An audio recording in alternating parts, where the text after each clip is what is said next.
Hello बेनो जय श्री कृष्ण। આજે આપણે બનાવશું પોપૈયાનું જ્યુસ। એના માટે આ એક નંગ પોપૈયું છે પાકેલું, અને એમાં સામગ્રીમાં આપણે આમાં 1 ચમચી જેટલી ખાંડ છે અને 1 વાટકી દૂધ છે, 2 કાજુના ટુકડા, 2 બદામ અને 2 એલચી છે। એટલી વસ્તુ આપણે જોશે। હવે આપણે પોપૈયું સુધારી આ રીતે અને પછી એમાંથી છાલ કાઢી નાખશું। પછી છાલ કાઢી અને કટકા કરી અને મિક્સરમાં પીસી નાખશું। પોપૈયું સરસ મજાનું પાકેલું છે, એને આપણે આમ કરીને બધા બી કાઢી નાખશું। પછી છાલ કાઢી નાખશું। છાલ આપણે આમ થોડી થોડી જાડેરી કાઢી નાખીએ તો જ્યુસ સરસ બને। છાલ જાડી કાઢવી જરૂરી છે, જો થોડી થોડી છાલ કદાચને રહી જાય તો જ્યુસ આપણે થોડું કડસું લાગે। ઓમ તો પોપૈયાના ગુણ ઘણા હોય છે।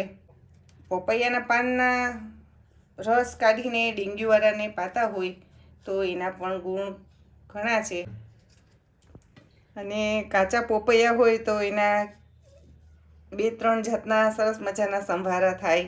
કાચો સંભારો ગાંઠિયા સાથે તો હોય જ, પછી આપણે પાકો સંભારો કોઈ ખમણીને કરીએ છીએ, કોઈ લોટવાળો કરીએ સુધારીને, એ રીતના પોપૈયાના સંભારા આપણે કરીએ છીએ। હવે આ રીતે આપણે એક સાથે આમ કટકા કરી લેશું અને પછી મિક્સરમાં પીસી લેશું। પપૈયું આપણે સુધારાઈ ગયું છે છાલ કાઢીને। હવે એમાં આપણે આ 1 ચમચી ખાંડ નાખી દઈએ અને આ 1 વાટકી દૂધ અને આ 2 એલચી હતી ફોલીને રાખી છે, અને આ કાજુ બદામ સુધારી લીધું છે। હવે આપણે એક મિક્સર જારમાં પીસી નાખીએ।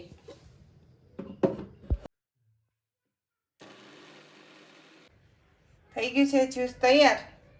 હવે આપણે જોઈ લઈએ કેવું થયું છે પોપૈયાનું જ્યુસ। એકદમ સરસ થઈ ગયું છે તૈયાર। હાલો આપણે 2 ગ્લાસમાં સર્વ કરીને બતાવું। પોપૈયાનું જ્યુસ પાકેલા પોપૈયા હોય અને એમાં કાંઈ રેસા હોય નહીં એટલે ગાળવું તો પડે જ નહીં। એકદમ સરસ મજાનું કમ્પ્લીટ થઈ ગયું છે પોપૈયાનું જ્યુસ। લાગે છે કેરીના રસ જેવું, પણ પાકેલું પોપૈયું હોય અને કલર સરસ કેસરી જેવો છે એટલે મજાનું જ્યુસ થઈ ગયું છે તૈયાર। થઈ ગયું છે પોપૈયાનું જ્યુસ તૈયાર। મારી રીતના એકવાર જરૂર ટ્રાય કરીને બનાવજો, એકદમ ટેસ્ટી અને મીઠું બને છે, તમે જરૂર ટ્રાય કરજો। અને આ જ્યુસની રેસીપી ગમી હોય તો મારા વિડીયોને લાઈક, શેર અને સબસ્ક્રાઈબ કરજો।